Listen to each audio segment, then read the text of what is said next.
자, 이렇게 만들어 놨으면 이제 이걸 이용해서 우리가 쓰게 됩니다. 아까 전에 우리 교차 검증용 있었죠? 여기 교차 검증에 쓰는 모델에서 뭐냐면은 데이터 폴더를 K개로 쪼개서 쓰는 방법들도 이제 여기다가 이용해서 이제 쓰게 됩니다.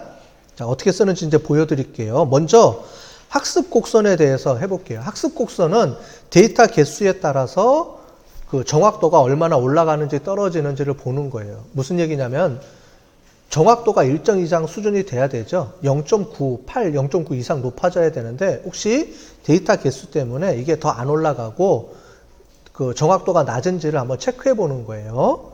자, 그걸 가지고 우리가 한번 보겠습니다. 자, 방법은 여러 개가 있어요. 여기 보면은 이제 스코어부터 시작해서 이렇게 많이 나오죠? 자, 이거를 여러분들이 지금부터 치게 되면 못 쳐요. 못 치고요. 에러도 많이 발생하고 이게 좀 복잡하게 보면 이제 밑에 보면 이렇게 세팅되어 있는 것도 있어요. 이게 그래프로 나타내는 거기 때문에 이거를 만약에 혹시 더 공부해보고 싶은 사람들은 나중에 요거를 하나씩 치면서 공부를 하시고요. 일단 우리 수업에서는 어떻게 할 거냐. 제가 드린 파일에서 보시면 HTML 파일이 있습니다. 자.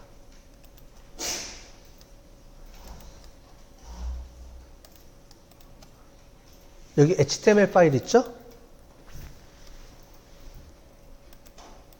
자, 제가 올려드린 파일 중에 데이터 파일 말고 또 다른 파일이 하나 더 있어요. 그 안에서 옆에 보면은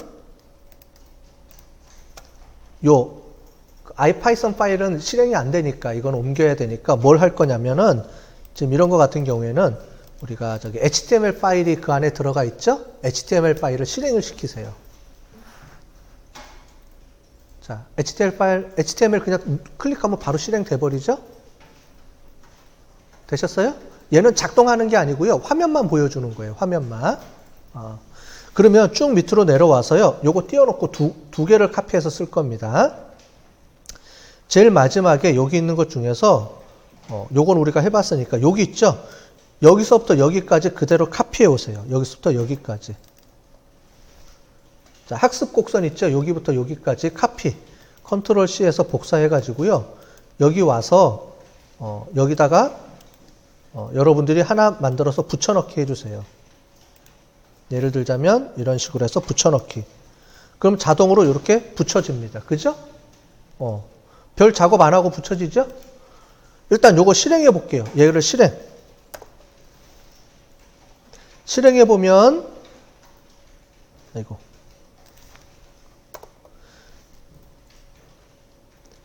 요 그래프가 뜨는지 한번 보세요. 뜨죠? 떠야 됩니다. 두 개 다 갖고 올까요? 그러면 두 개 다 갖고 볼게요. 요거랑 그 다음 거 있죠? 하는 김에 같이 해봅시다. 요거랑 요 밑에 있는 거 있죠? 얘도 같이 갖고 와 볼게요. 두 개 다. 그래서 일단 찍어보면, 자, 실행이 되고요. 그죠? 얘도 찍어보면, 이렇게 그래프가 두 개가 뜰 거예요. 아래 위로. 그래프 다 뜨죠? 저랑 똑같이 쫓아왔으면 다 떠야 돼요. 안 뜨면 안 되죠. 왜냐면 아직 수정을 이미 다 해놓은 거니까. 우리 책에 있는 내용을 가지고 오면 수정을 해줘야 돼요. 자, 지금부터 설명을 좀 드릴게요. 자, 됐으면 한번 볼게요. 자, 앞에 제가 이제 7.3이라고 이렇게 넣어놨으니까 요거는 여러분들이 알아서 이제 입력을 해서 하면 되죠? 하시면 되고. 자, 지금부터 설명을 드릴게요. 뭐냐면, 트레인 사이즈, 트레인 스코어, 테스트 스코어 요거는 그대로 갖다 쓰면 됩니다. 갖다 쓰면 되고요. 여기 있는 거는 우리가 지금 우리 교재를 쓰고 있는 책에 있는 거를 제가 갖고 와서 여기에 맞게끔 모델을 수정해 준 거예요. 책에 있는 내용은 딱 거기에만 쓸 수밖에 없으니까 우리가 앞으로 바꿔줘서 써야 되잖아요. 디시전 트리도 써야 되고 다른 모델들도 써야 되니까 그때 어떻게 사용하는지를 제가 설명을 드리는 겁니다. 자, 위에 파이프라인 만들었죠? 그 파이프라인 모델을 갖다 쓰는 겁니다. 우리가 초창기 때 아까 전에 썼던 기본 트리 모델을 쓰는 게 아니고 파이프라인 모델을 쓰는 거예요. 그래서 여기다 써놨어요. 제가 수정해서 쓰는데 러닝 커브, 학습 커브 모델을 쓰는데 트리가 아니고 트리가 아니고 요게 아니고요. 파이프라인 트리를 쓰는 겁니다. 기본 모형을. 이해되셨죠? 갖다 쓰고요. 요거를 수정해 줘야 돼요. 그래서 제가 옆에다가 주석 처리해 놓은 거 있죠. 그것만 바꿔주면 돼요. 여러분들이 앞으로는 모델에서 요게 디시전 트리는 파이프라인 트리. 뒤에 가서 나중에 그 파이프라인을 이용을 해서 뭐 로지스틱 회귀 분석 또는 인공지능 또는 뭐 여러 가지 서포트 벡터 머신 뭐 여러 가지 모델들을 우리가 앞으로 계속 만들 건데 만들고 나서 뭘 바꿔주느냐면 파이프라인 모델을 이렇게 각자 모델에 맞게끔 수정을 해주는 거예요. 이해되셨죠? 자, 그거 수정 하나 해주고요. 나머지는 그냥 디폴트로 그냥 가시면 됩니다. 쭉 가시면 되고 쭉 가서 어디서 수정을 또 해줘야 되냐면 제일 마지막에 여기에요. 요거 y 리미트라는 게 뭐냐면 이제 y 값의 그 최저 값이에요. 여기입니다. 요 왼쪽에 오는 요 값이에요. 자, 그런데 얘를 0.5에서 1.03으로 해놨죠. 자, 내가 얘를 좀 더 정확하게 보고 싶다 그러면 어떻게 주냐면 얘를 0.9로 이렇게 바꿔주면 이렇게 더 확대되죠. 그래서 필요할 때 여러분들 요거는 내가 필요에 의해서 모델들마다 값이 바뀌기 때문에 아까 전에 설명드린 것처럼 여기 하나하고 모델 이름 바꿔주는 거 하나. 그러니까 지금 우리가 카피해 갖고 온 거 그대로 갖다 쓰면 돼요. 그런데 요거 하나 하고요. 여기 나오는 요거 하나. 두 개만 세팅만 바꿔주면 돼요. 다른 건 손댈 필요 없고요. 자, 그래서 보면 내가 갖고 있는 데이터를 알아서 쪼개주는데 여기서 그냥 자기가 알아서 쪼개줍니다. 쪼개주니까 여러분들 크게 뭐 그런 거는 안 해도 되니까 그걸 알아서 쪼개주는데 트레이닝하고 밸리데이션 어큐러시가 변화가 생기는지 안 생기는지. 근데 우리는 기본적으로 0.98 이상이 나오죠. 이미 기본 모델부터 값이 높게 나오기 때문에 어느 정도 적합도는 데이터 개수에 상관없이 일정 이상 수준이 되기 때문에 과소적합 문제는 해결이 됐다. 이렇게 보는 겁니다. 만약에 과소적합이 되면 어떻게 돼요? 0.5부터 해서 이렇게 올라오는 게 보이겠죠. 데이터 개수의 변화가 따라서 이렇게 쭉 올라올 거예요. 그러면서 어느 수준 되면 변하지가 않겠죠. 그때까지의 데이터 개수만큼 우리가 구해줘야 돼요. 실제로 훈련할 때. 이제 그거를 체크해 주는 겁니다.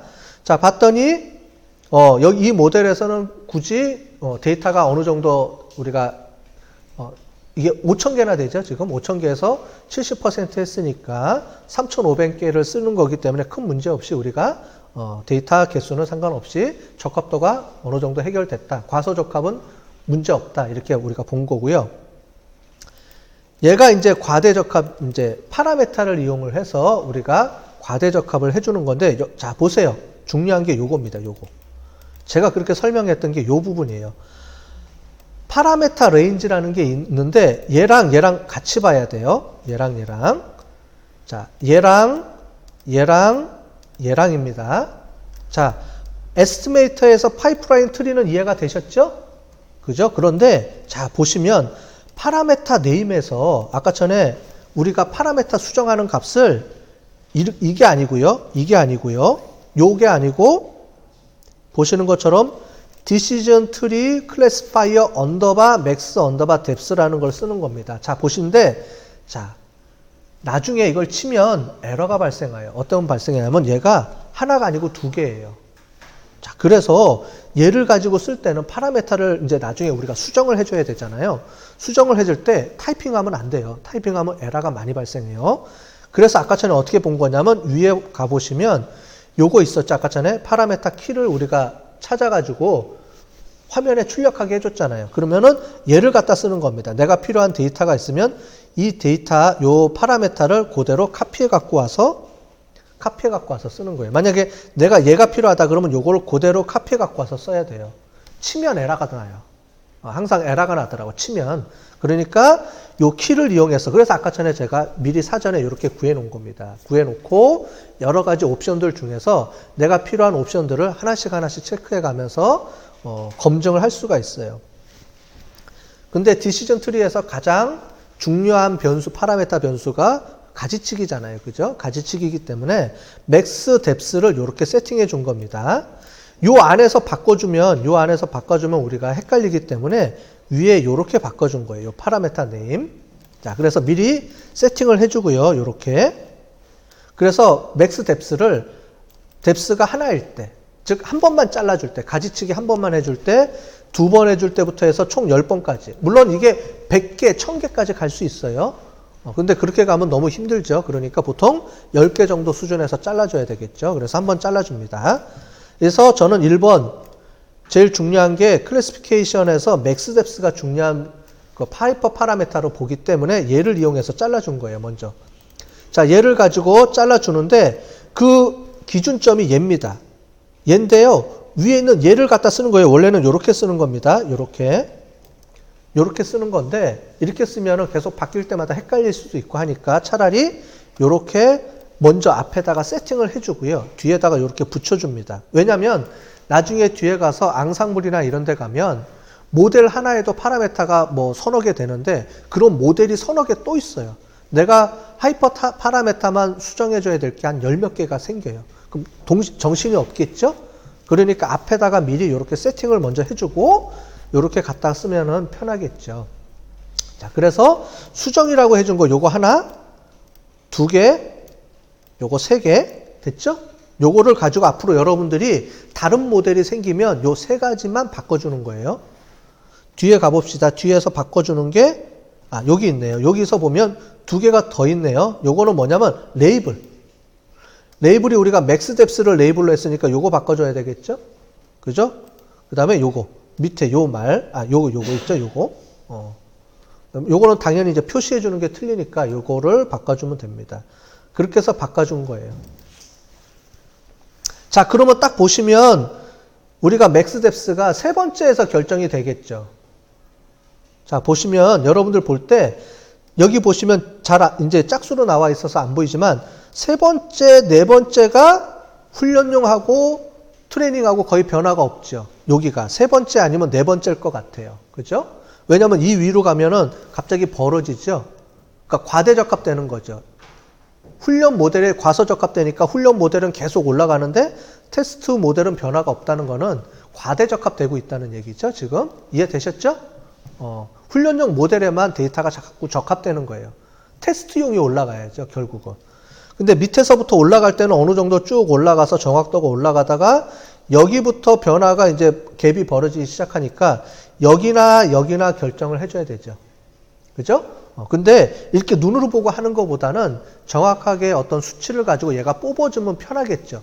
이제 그 작업을 해보겠습니다. 자, 여기까지 이해가 되셨죠? 근데 얘는 단점이 있어요. 검증 모델은 하이퍼 파라메타를 하나만 쓸 수밖에 없어요. 2개를 못 써요. 여기 보시면 것처럼 요거를 여러 개를 못 쓰고 하나만 쓸 수밖에 없어요. 왜냐하면 X축이 하나니까 하나만 쓸 수밖에 없어서 여러 번 테스트를 해줘야 돼요.